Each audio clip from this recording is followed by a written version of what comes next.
Victory in the Pacific is on the horizon. But not fast enough for the thousands of American servicemen facing a suicidal enemy.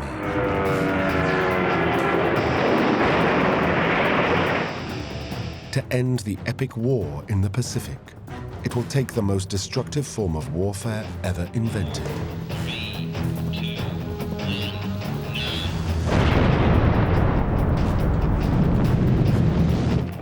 This is the story of terrifying fanaticism and personal heroism, told in compelling detail, with specially enhanced color film and rare footage, shot by the troops themselves. Put together for the first time to answer the question, why did Japan believe America would never deliver the knockout blow? This is World War II in the Pacific.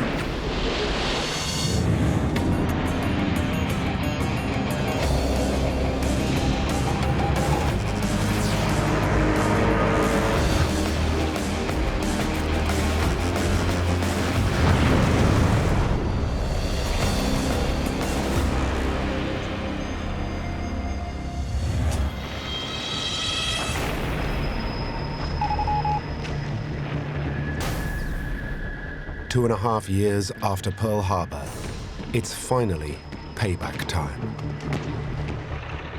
A campaign to rule the waves and island hopping to seize back territory has given the American forces the upper hand in the Pacific.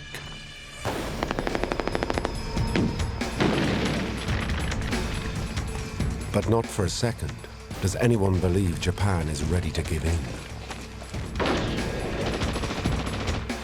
The way the Japanese soldier fights is terrifying. Surrender is unthinkable. Forcing Japan to do that is going to be bloody and bitter.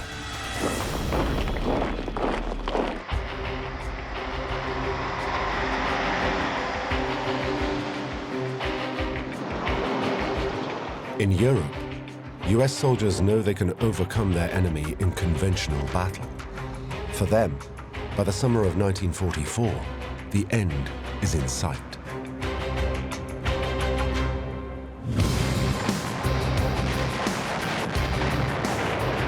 In the Pacific, bitter experience tells them otherwise. The soldiers have had to develop violent new weapons and tactics to match the barbarity of their enemy. They resort to flamethrowers, artillery, and tanks. For every inch of terrain, the Japanese exact a cruel toll.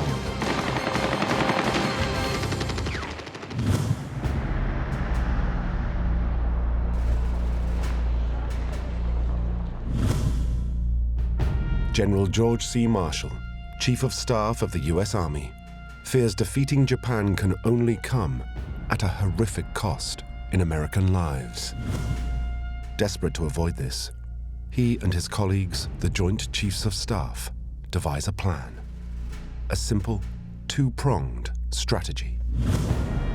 1, blockade and starve the Japanese people. 2, bomb their factories and obliterate their capacity to wage war. Together, the hope is they can destroy Japan's will to fight on.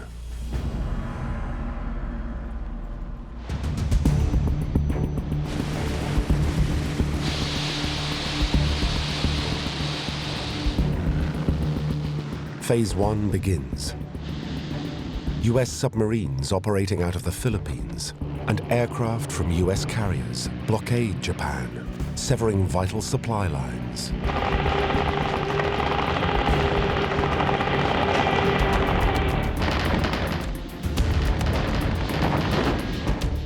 Raw materials, food supplies, and troop ships are dispatched to the bottom of the ocean. The result? Throughout 1944, Japan loses 300,000 tons of shipping each month.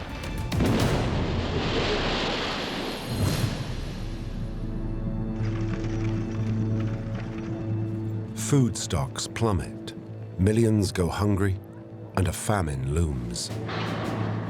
But the Japanese people stand firm.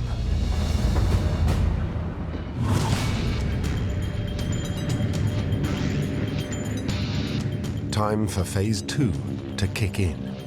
Destroy Japan's war machine from the air.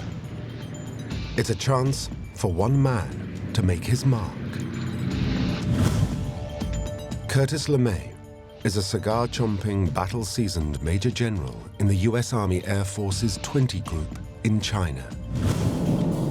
He's a tough-talking champion of carpet-bombing Japan into submission. He and his superiors propose a terrifying assault from the sky, an unprecedented air war that will flatten Japan's factories.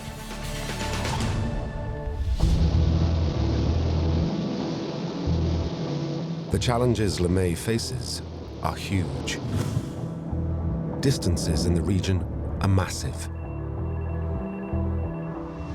Japan is over 1,500 miles away from the nearest airstrips, and heavy bombers cannot fly from carriers. But LeMay believes he has the right machine to get the job done.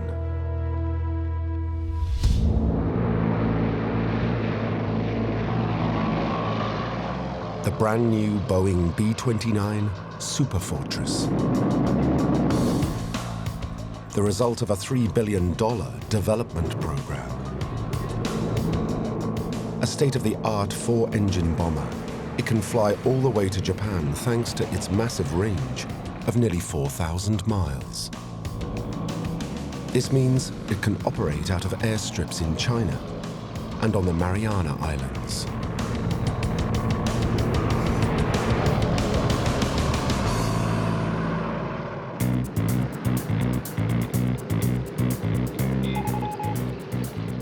Chengdu, China. 62 US B-29s take off. Their target, the Yawata Steelworks in central Japan.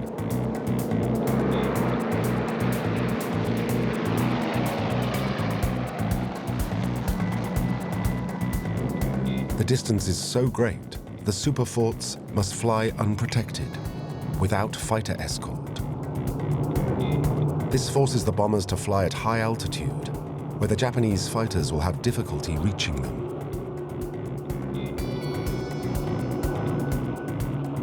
Each B-29 will drop its payload of 8 500-pound high-explosive bombs from 30,000 feet.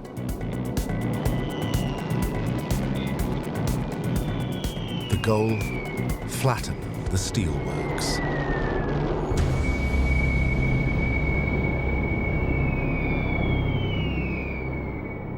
But the attacks are from so high up, they miss their target. Japan's strong jet stream winds blow the bombs off course. A disappointing debut for the multi-billion-dollar airplane.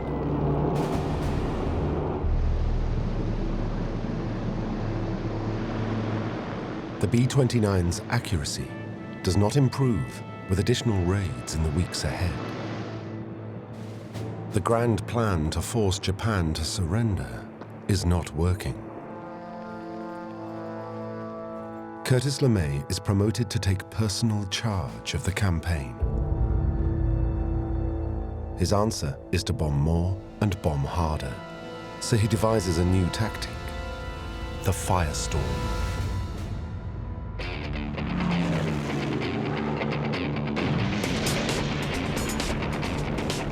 LeMay decides to use a horrifying new weapon, the M69 incendiary cluster bomb.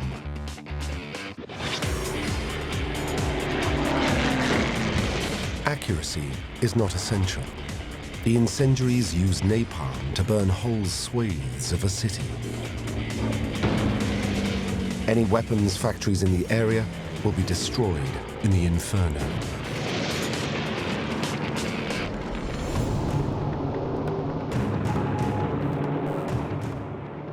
Bombers based in the Mariana Islands set their sights on Japan's 6th largest city, Kobe. In their bomb bays are tons of incendiary bombs.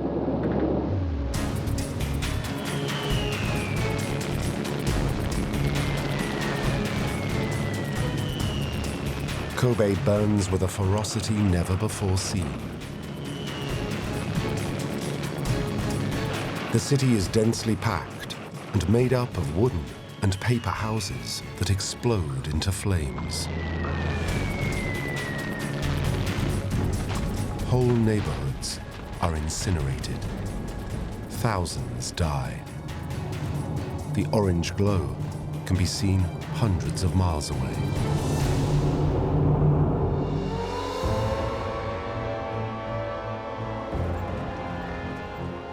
LeMay does it again. He hits 67 cities, including the capital Tokyo, in the weeks ahead. Still, the Japanese won't buckle.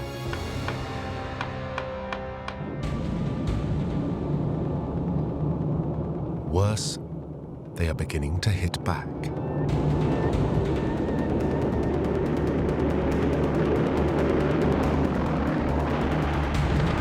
Fighters and anti-aircraft guns start downing B-29s.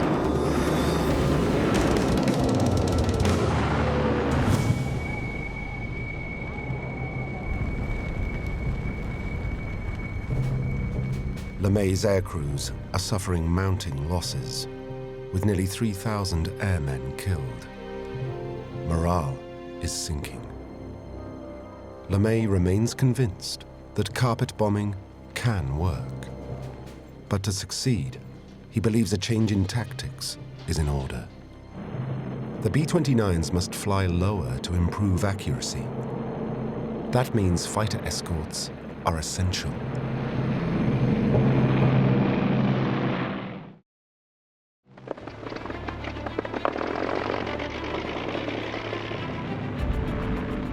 To achieve that, the fighters need bases closer to mainland Japan, on enemy-held territory. LeMay and the US battle planners have one island in mind: Iwo Jima.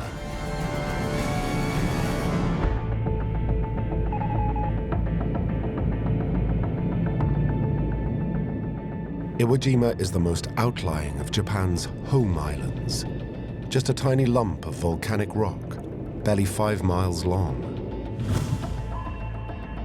Located 660 miles from Japan's main population centers, Iwo Jima has 2 airstrips that are ideal for fighters like the P-51 Mustang. Controlling it would mean Curtis LeMay's B-29s could fly with a fighter escort all the way to their targets and back.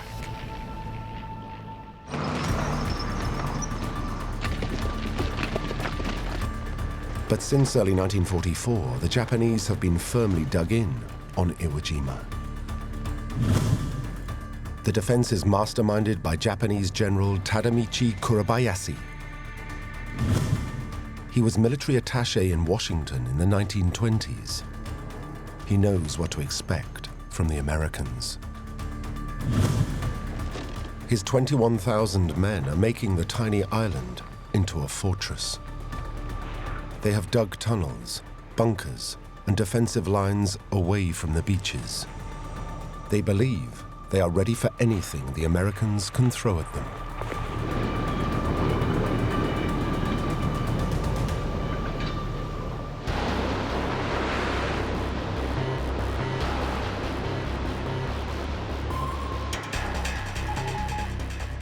In February 1945, the largest fleet so far assembled in the Pacific arrives in the waters off Iwo Jima. It boasts over 400 ships. Aboard the troop carriers, 60,000 Marines of the 3rd, 4th, and 5th Divisions are awaiting the green light. In charge of the landings is Marine Corps General and Commander of 5th Amphibious Group, Harry Schmidt, known to his men as the Dutchman.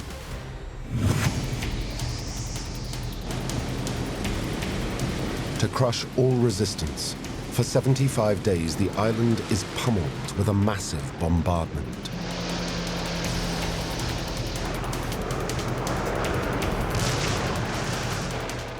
Wave after wave of carrier-borne aircraft and medium bombers hit the Japanese positions.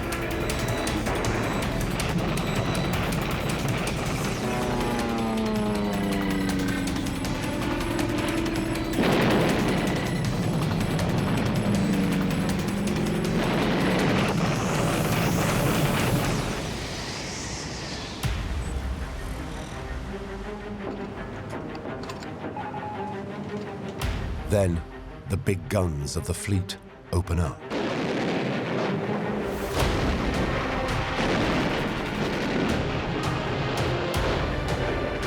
This is the climax of one of the most prolonged and concerted bombardments of the war.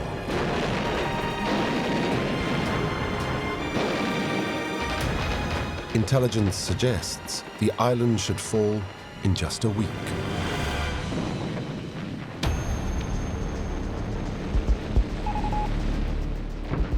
The first wave of landing craft set off.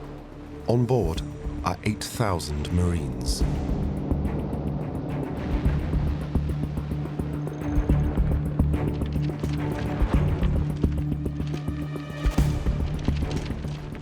As the Marines hit the beach, there's nothing, no reply from the Japanese.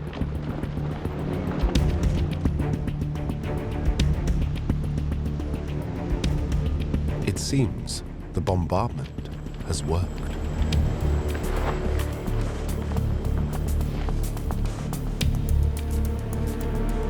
Then,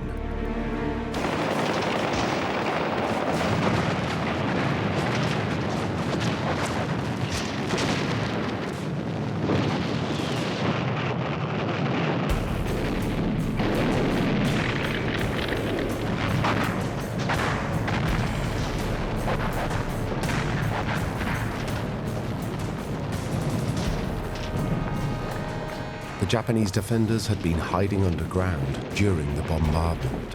Now they burst out, inflicting heavy casualties.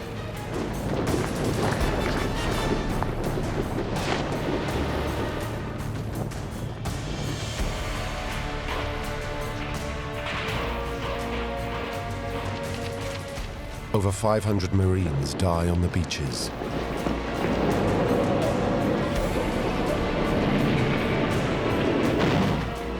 As the hours pass, the Marines recover and gradually push inland.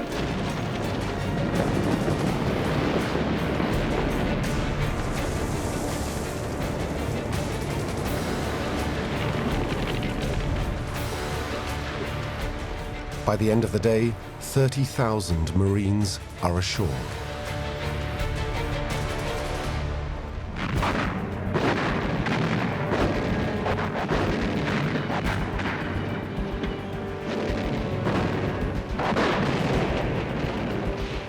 Over the next 3 days, the fighting is intense as the Marines battle their way to the island's most visible landmark, the 550-foot volcano, Mount Suribachi. The volcano dominates the island.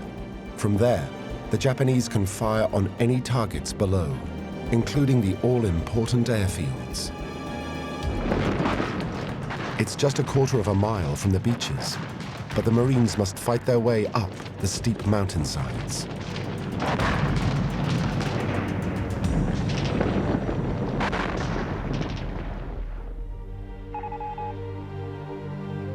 On February the 23rd, the most iconic moment of any war is captured as Marines raise the Stars and Stripes on Mount Suribachi.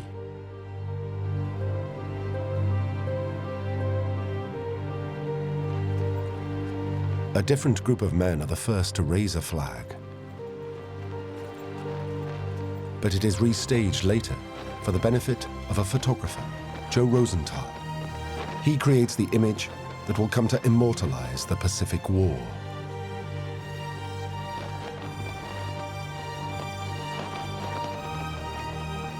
It's an unforgettable scene, but it's not the end of the battle.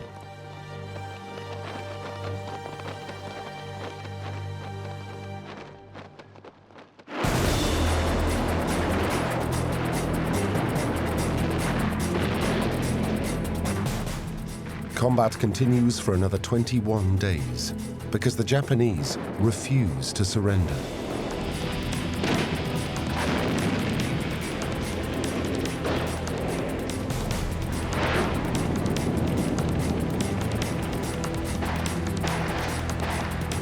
Marines fan out across the island, fend off any final suicidal banzai charges, and burn out the last of the island's defenders.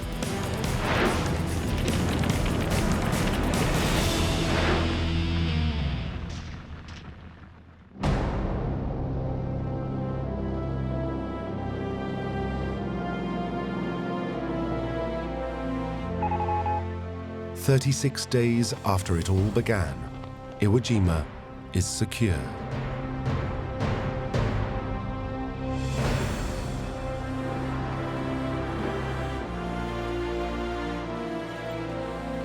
The Americans have the staging post they so badly want for their air war, but the cost is terrible.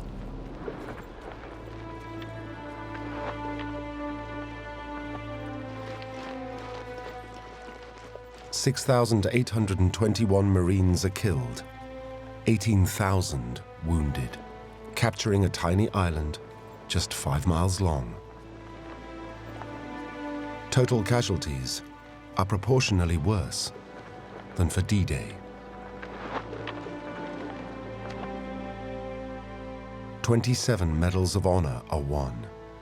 Iwo Jima accounts for 28% of all the Marine Corps awards granted in the whole of the Pacific Campaign.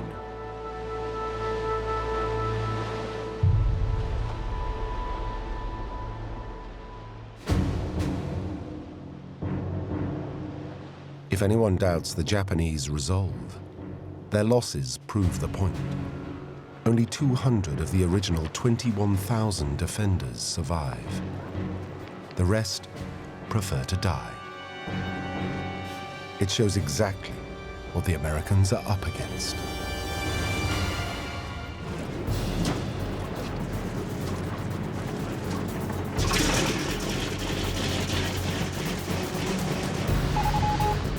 The air war now enters a new terrifying phase. 18 days after the first landings on Iwo Jima, Curtis LeMay switches to an all-out aerial firebombing campaign. In one of the most destructive night raids in all history, Operation Meeting House, over 300 B-29s hit Tokyo. They lay waste to 16 square miles of the city.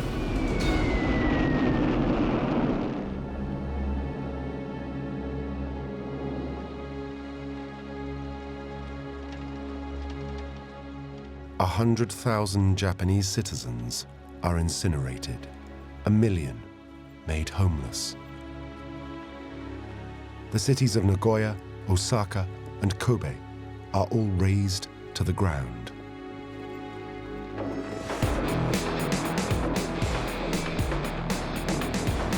Every month, LeMay receives another 100 B-29s from Boeing's factories to join the campaign.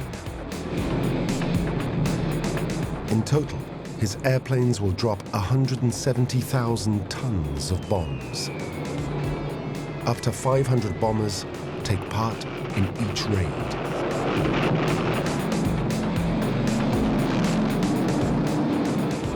Now they fly at night and at low altitude, 6,000 to 9,000 feet. LeMay orders that guns and unnecessary equipment be stripped from the B-29s so they can carry yet more ordnance. And it doesn't end there.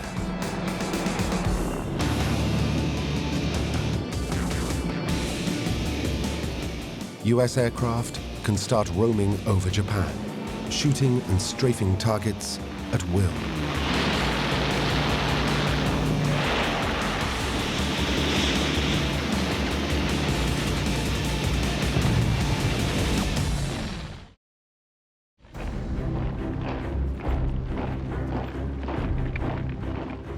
Despite all this, the Japanese people show no signs of buckling. The inescapable truth is that LeMay's bombing is not working. A ground invasion and the horrific number of casualties that will come with it is looking unavoidable.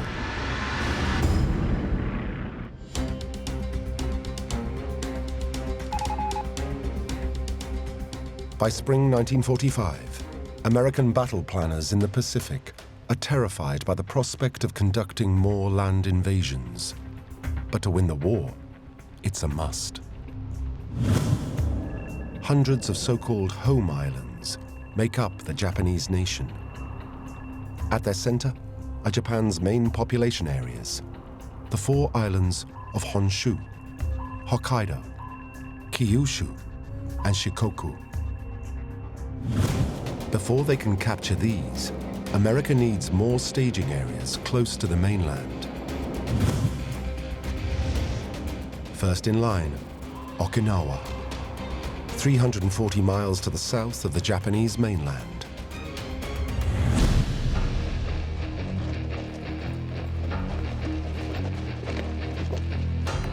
On Okinawa, 100,000 men are waiting for the American ground troops.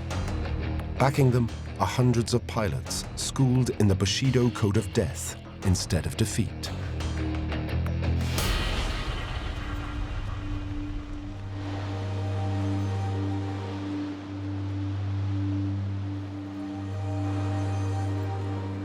The US assembles a huge task force.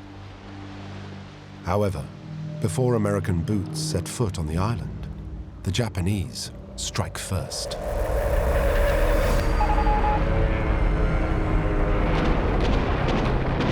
Wave after wave of kamikaze-converted fighters hit the invasion fleet backed up by conventional bombers.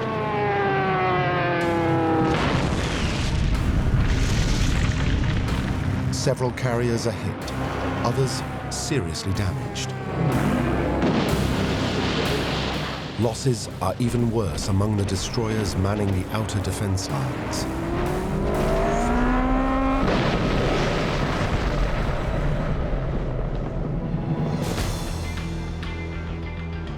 Despite the damage, the US invasion goes ahead. It starts as usual.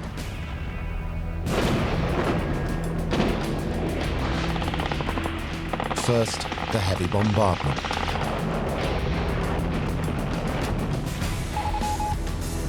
Then, the land assault begins. Army units attack the south and Marine units the north in an attempt to cut the island in two.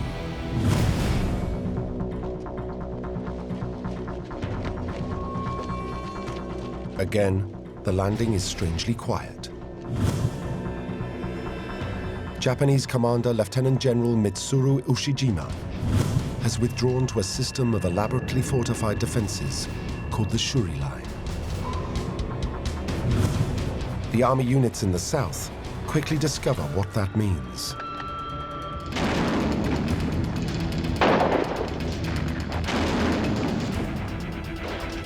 Grunts have to inch forward through the Shuri Line.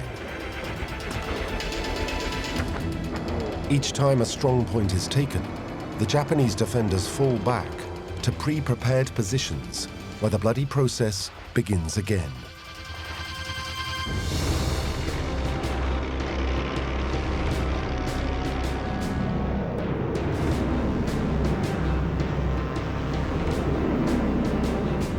The task force anchored at sea isn't spared. The suicide campaign continues. On the 7th of April, 700 kamikaze set off on a one-way mission. They hit the ships anchored off Okinawa.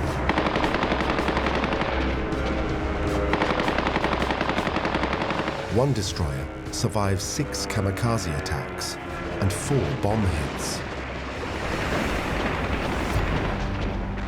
4 other ships aren't so lucky and are sunk. 24 are damaged at a cost of 335 Japanese aircraft.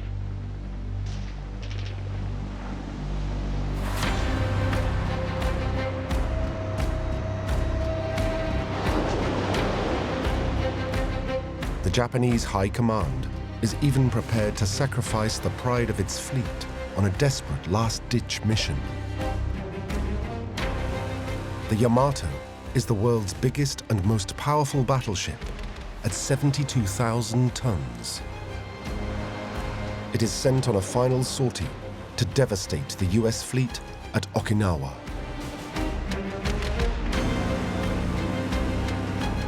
It is spotted en route.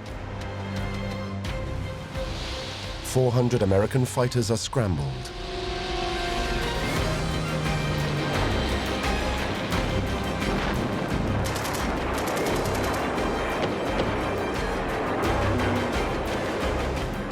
The Yamato is blown to bits.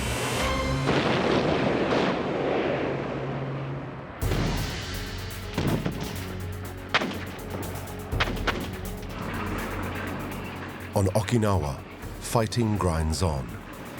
Marines and GIs become locked in deadly hand-to-hand battles.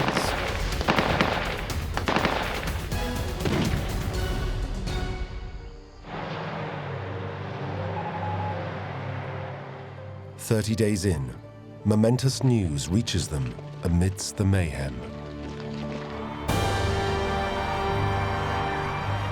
Adolf Hitler commits suicide.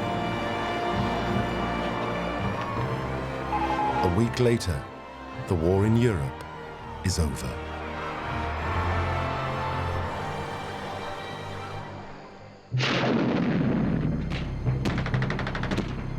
But while the rest of the world rejoices, for the Leathernecks and GIs fighting on Okinawa, it means little. Some unit commanders can only give their men a 5-minute break before grimly ordering them on.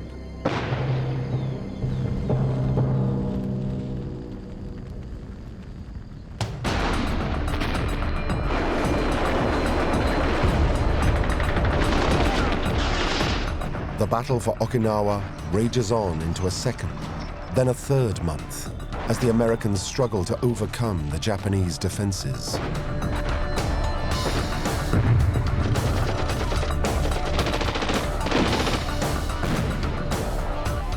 Every cave conceals an ambush.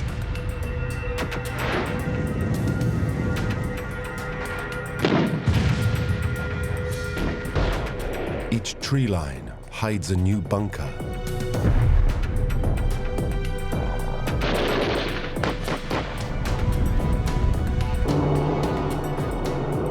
American forces throw everything at the Japanese.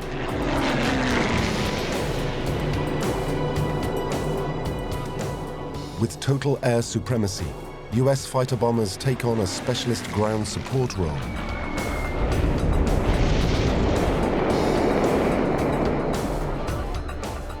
Troops work side by side with forward air controllers. Together, they identify targets and call in fighters.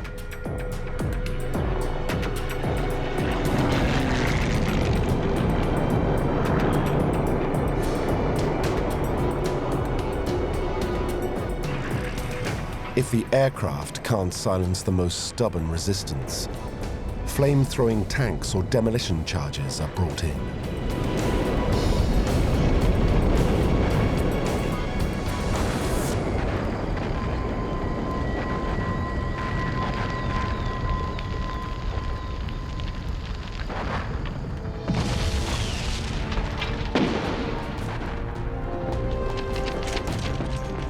Even so, it's only when the main city of Shuri is captured and the Marines launch a new offensive that the island finally falls.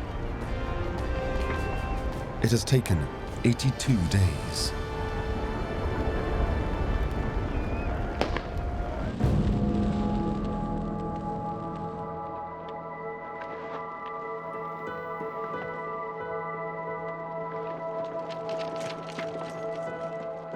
$7,503 US troops pay for Okinawa with their lives. Nearly 37,000 are wounded. 5,000 sailors are killed, a massive cost in American life. For Japan, the losses are even worse. 100,000 Japanese soldiers are dead. Only 7,000 surrender. These horrific losses make it crystal clear to the American generals that taking mainland Japan will mean the mother of all battles.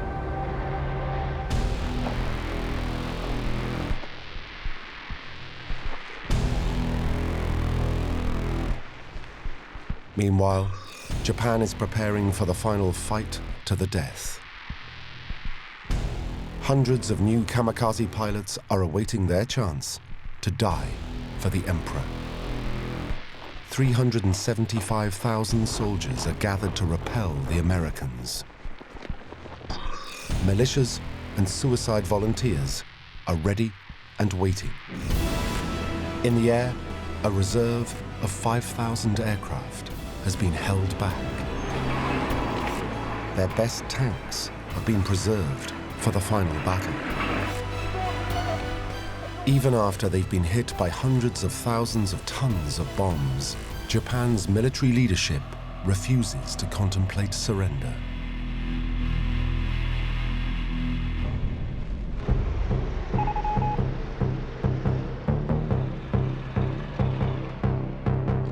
Despite their best efforts to avoid it, the American strategists are faced with one grim reality: the need to invade Japan. It is now clear what the Japanese tactic is. If they can make it bloody enough, they believe that America will not have the stomach for a fight. When pushed to estimate eventual casualty numbers, US battle planners say it will cost 250,000 American lives.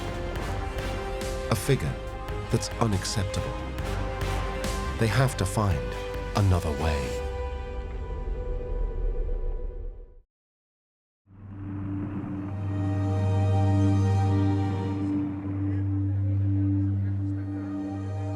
There is one other solution, and it offers US President Harry S. Truman an alternative to a ground invasion. At the Emperor's Palace in Potsdam to pose for the international press come United States President Harry S. Truman, Russia's Generalissimo Joseph Stalin, and Winston Churchill as Britain's Prime Minister. President Truman is in Europe. At the Potsdam Conference, the Allied leaders meet. News filters through to him of a development in a top-secret weapons program.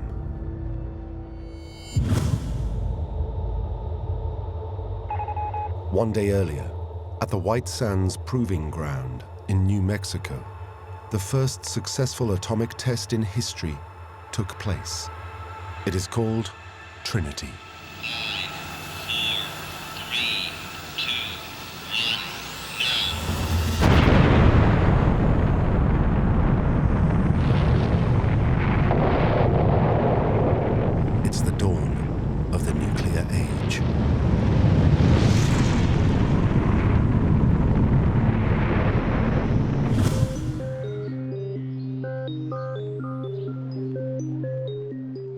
The Manhattan Project is a 3-year-old program to devise a weapon so grotesquely powerful, it might just force the Japanese to cave in. Its mastermind is Robert Oppenheimer.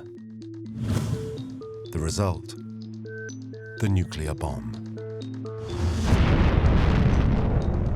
It involves splitting atoms to release huge amounts of explosive energy.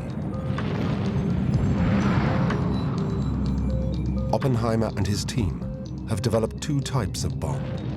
One uses naturally occurring uranium, the other, even more powerful, man-made plutonium.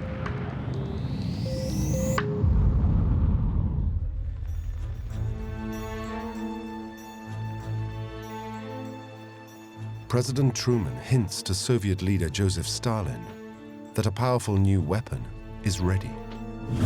Stalin appears strangely unsurprised. Truman is puzzled by his reaction, but later learns Russian spies penetrated the Trinity Project. From Potsdam, an ultimatum is issued to the Japanese: surrender or face destruction.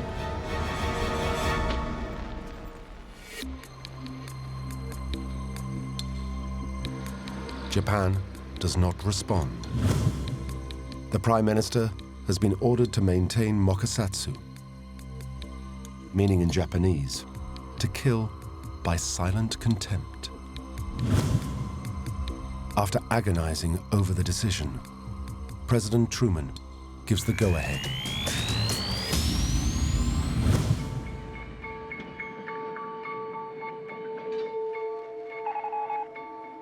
A few days later, the crew of a B-29 named Enola Gay, after the Captain Paul Tippett's mother, takes off from their airbase in Tinian in the northern Mariana Islands.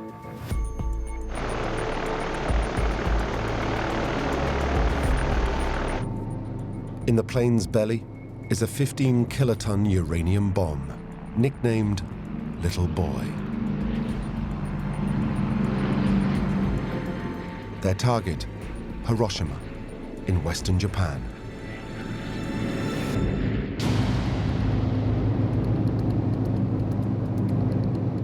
It takes the Enola Gay and its deadly cargo 6 hours to fly to Hiroshima, 500 miles from the capital, Tokyo. The weather over Hiroshima is clear and crisp. The crew circle overhead. Then at 8:15 a.m.,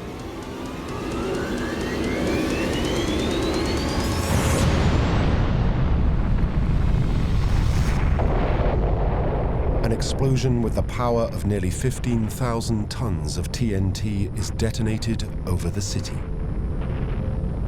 For the victims, death comes in stages. First, the Earth under Ground Zero is heated to 5,000 degrees. Then comes the shockwave. Next, a deadly firestorm sucks oxygen out from the atmosphere, killing more people.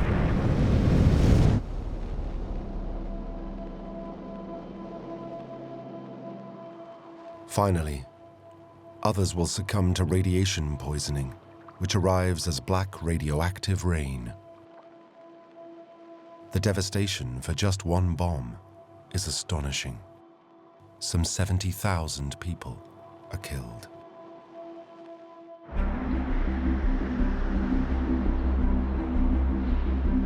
President Truman announces the weapon to the world and promises more atom bombs unless Japan surrenders. If they do not now accept our terms, they may expect a rain of ruin from the air, the like of which has never been seen on this earth. The Japanese ignore him. Again, they choose to not even respond to his ultimatum.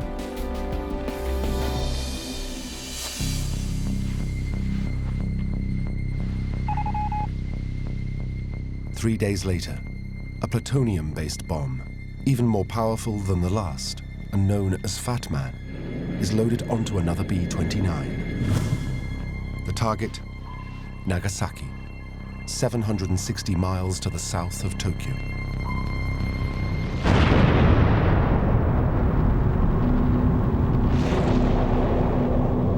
The blast at Nagasaki is just as lethal. Up to 50,000 people die.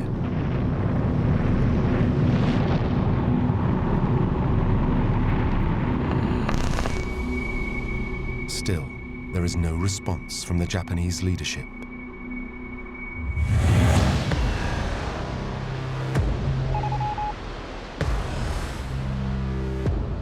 The Americans face a problem. They have no more atomic bombs. Making more will take time. So US battleships sail right up to Japan's coast and pour fire onto targets inland.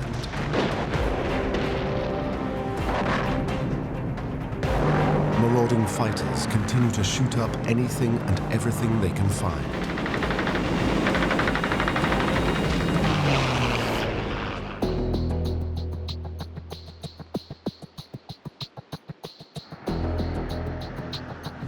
Finally, the Japanese War Council gathers to contemplate the unthinkable. The ultimatum for surrender offered at Potsdam. They agree to accept, but with conditions.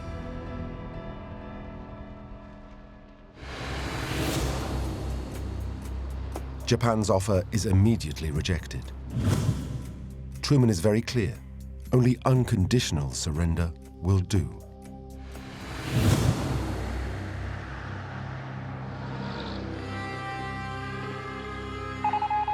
Against all expectations, the Japanese give ground again. Only one overriding condition remains. Their emperor must be allowed to stay in power.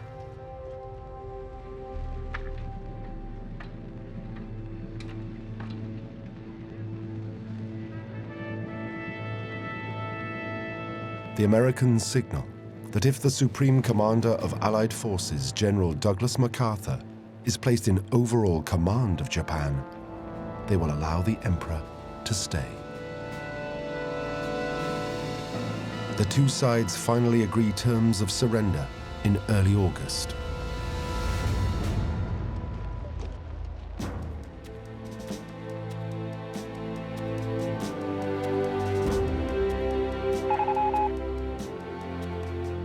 On the quarterdeck of the battleship USS Missouri, the Japanese delegation, including Foreign Minister Mamoru Shigemitsu, sign the formal document of surrender.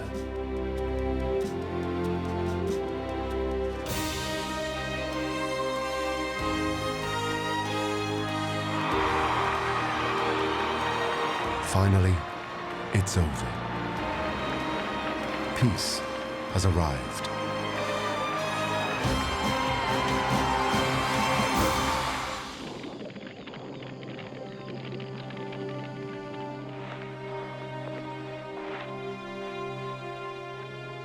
Countless lives have been lost in one of the most bloody campaigns of World War II.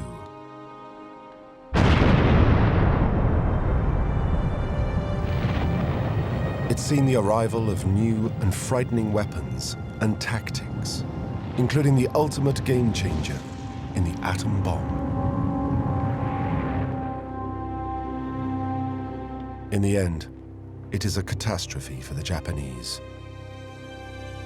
The cost for them is 2 million lives, of which 1.74 million are military.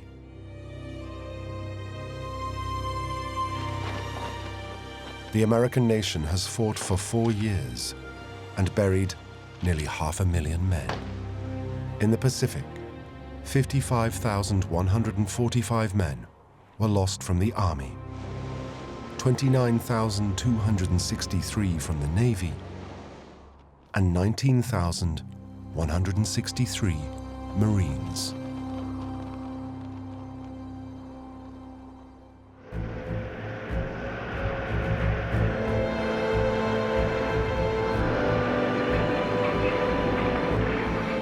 But out of all this, new adversaries emerge in an epic struggle to master such devastating power.